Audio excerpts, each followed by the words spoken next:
मनुष्य के जीवन में कई बार ऐसे क्षण आते हैं जब वह अपनी भावनाओं और विचारों को किसी के साथ साझा करने के लिए बेचैन हो उठता है। उसे लगता है कि ऐसा करने से उसका मन हल्का हो जाएगा। पर क्या हर बात को दिल से निकालकर बाहर कह देना सच में इतना फायदेमंद होता है? क्या कुछ बातें ऐसी भी हैं जिन्हें गुप्त रखना ही समझदारी है? कुरुक्षेत्र के युद्ध मैदान में श्री कृष्ण ने अर्जुन को इसी दुविधा से बाहर निकाला। उन्होंने अर्जुन को जीवन के 7 ऐसे गुप्त मंत्र बताए जिन्हें किसी भी व्यक्ति को, यहां तक कि अपने सबसे करीबी से भी साझा नहीं करना चाहिए। ये मंत्र सिर्फ शब्द नहीं, बल्कि जीवन की वो नीति है जो इंसान को हर मुश्किल से बचा सकती है। तो चलिए जानते हैं क्या हैं भगवद गीता के वो 7 गुप्त मंत्र जिन्हें छिपाने से आप अपने जीवन के सबसे बड़े विजेता बन सकते हैं। एक दिन कुरुक्षेत्र के युद्ध मैदान में श्री कृष्ण अपने सारथी बने अर्जुन के साथ बैठे थे। अर्जुन शांत थे, लेकिन उनके मन में एक गहरी उथल पुथल चल रही थी। श्री कृष्ण ने अर्जुन को देखा और पूछा, हे पार्थ, क्या सोच रहे हो? तुम्हारा मन इतना विचलित क्यों है? अर्जुन बोले, हे माधव, क्या हर बात को मन में ही रखना उचित है? कभी कभी लगता है कि अगर मैं अपनी सारी भावनाएं और विचार व्यक्त कर दूं तो मेरा मन हल्का हो जाएगा। श्री कृष्ण मुस्कुराए और बोले, हे अर्जुन, यही सोच मनुष्य का सबसे बड़ा भ्रम है। यह संसार उन लोगों को सबसे ज्यादा कष्ट देता है जो हृदय से सरल और वाणी से लापरवाह होते हैं, जो हर बात, हर भावना, हर योजना और हर दुख को बिना सोचे समझे दूसरों को बता देते हैं। याद रखो, जैसे धन को तिजोरी में सुरक्षित रखा जाता है, वैसे ही कुछ बातों को मन में रखना ही बुद्धिमानी है। क्योंकि बोलना तो हर कोई जानता है, लेकिन चुप रहना एक कला है, और जो इस कला में निपुण हो जाए उसे कोई भी पराजित नहीं कर सकता।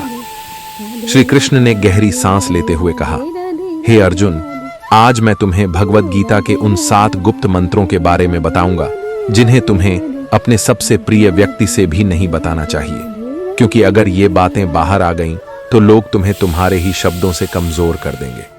तो चलो मैं तुम्हें बताता हूं वह 7 गुप्त बातें जिन्हें अगर तुमने अपने भीतर छिपा लिया तो जीवन में कोई परेशानी तुम्हें छू भी नहीं पाएगी। पहला मंत्र, घर परिवार की समस्याओं को गुप्त रखो।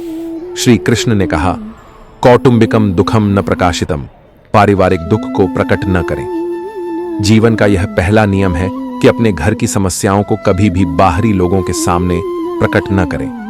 चाहे वह झगड़ा हो, मनमुटाव हो या कोई निजी तकलीफ, उसे घर के बाहर जाहिर मत करो।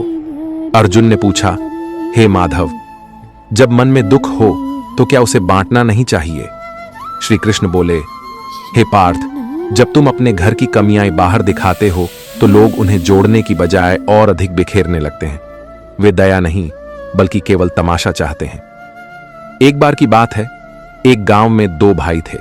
उनके बीच अक्सर झगड़े होते थे। एक दिन बड़े भाई ने पंचायत में छोटे भाई की बुराई कर दी।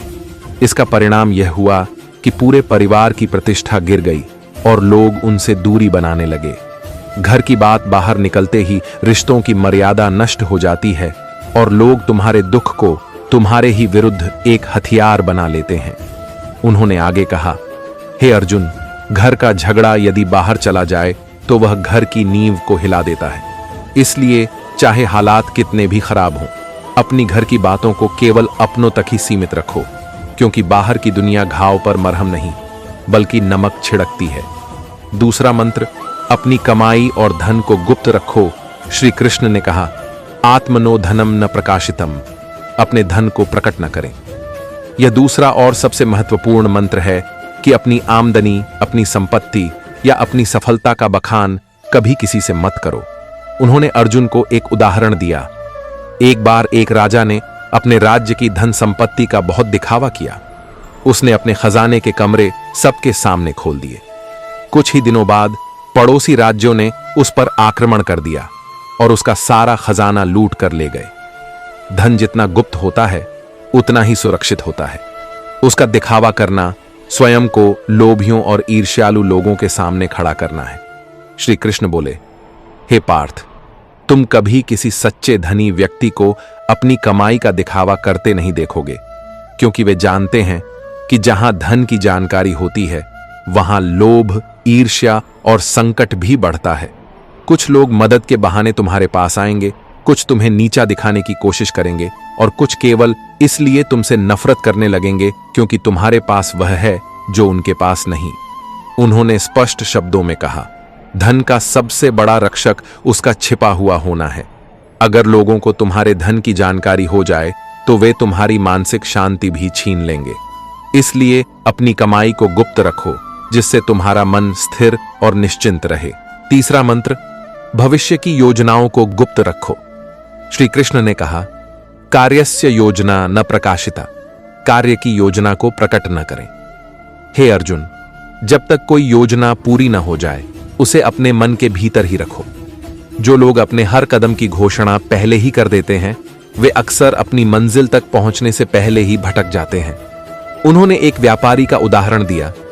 एक व्यापारी ने मसालों की एक बड़ी दुकान खोलने की योजना बनाई। उसने यह बात अपने सभी रिश्तेदारों और दोस्तों को बता दी। अगले ही हफ्ते एक चतुर व्यक्ति ने उसकी बात सुनकर उसी जगह पर एक और दुकान खोल दी और बाजार पर कब्जा कर लिया। जब व्यापारी आया तब तक बहुत देर हो चुकी थी। हर विचार एक बीज की तरह होता है। यदि तुम उसे बोने से पहले ही सबको बता दोगे तो कोई उसे कुचल देगा या तुमसे पहले उसका फल ले जाएगा। श्री कृष्ण बोले, योजना की